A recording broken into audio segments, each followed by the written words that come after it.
been out helping other people with their safety? How many of you figured out real fast some of the other people don't want your help?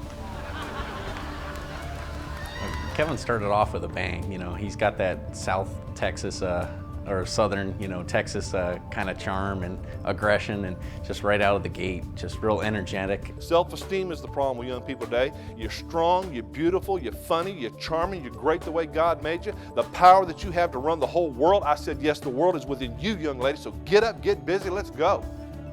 A lot of pressure on a little girl who just turned 6, okay? So you have to start early. Kevin was, he was hilarious. He was genuinely funny and had the whole group engaged. My parents were like really on top of the safety thing, which probably is why it shaped my life, my career. For example, my mother, in addition to be careful, after you got hurt, would say things like this: I'm glad you got hurt.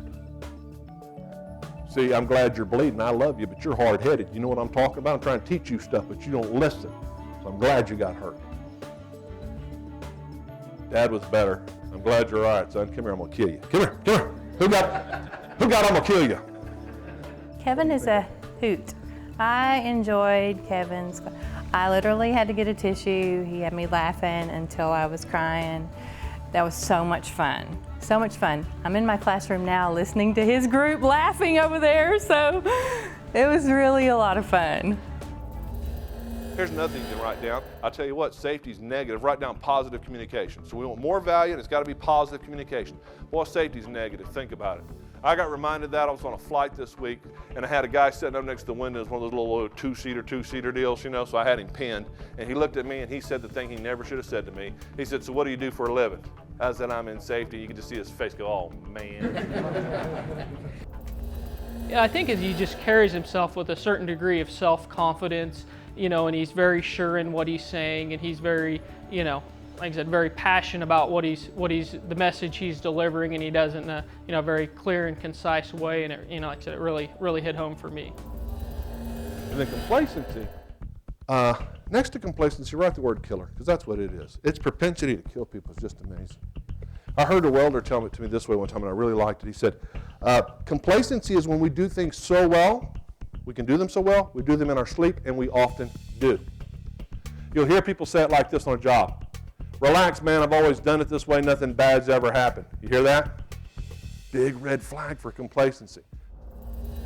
Kevin is an educator who brings his training down to a personal level. He'll tug at your heartstrings a little bit. He'll talk about his personal experiences and the SafeStart techniques that, had he known these things growing up, how his life may have been changed.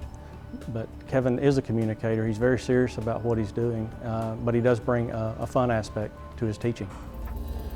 And I started thinking about my grandfather and all those summers growing up and hanging out in the wood shop. And if you had the benefit of an old school trainer, I want you to say it with me now. Haste makes, penny save, measure twice. Boy, get your head out of here. Hold on, Grandpa. Was Grandpa right? Yes. Now what happened? Because he was just saying this.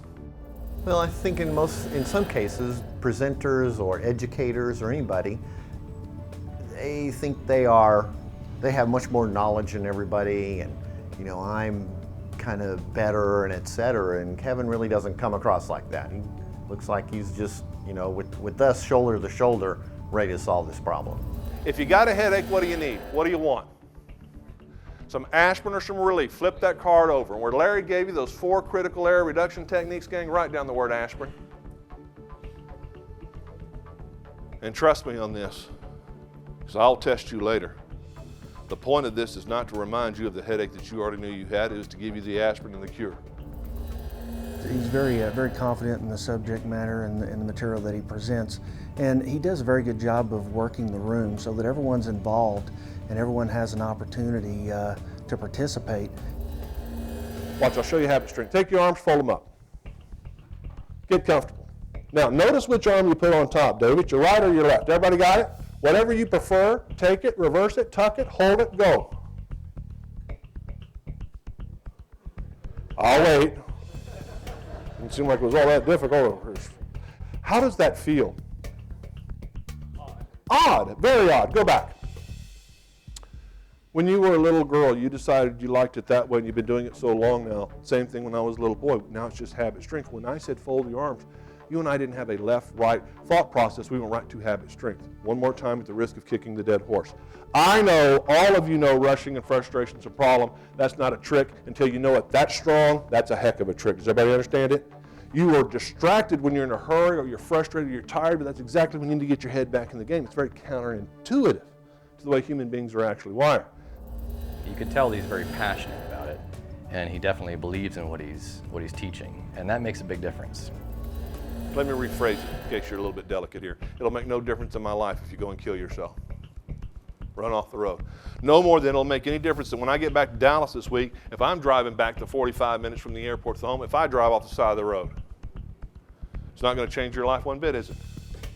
Will it change those 3 girls' lives? Forever. So whose life are you going to change?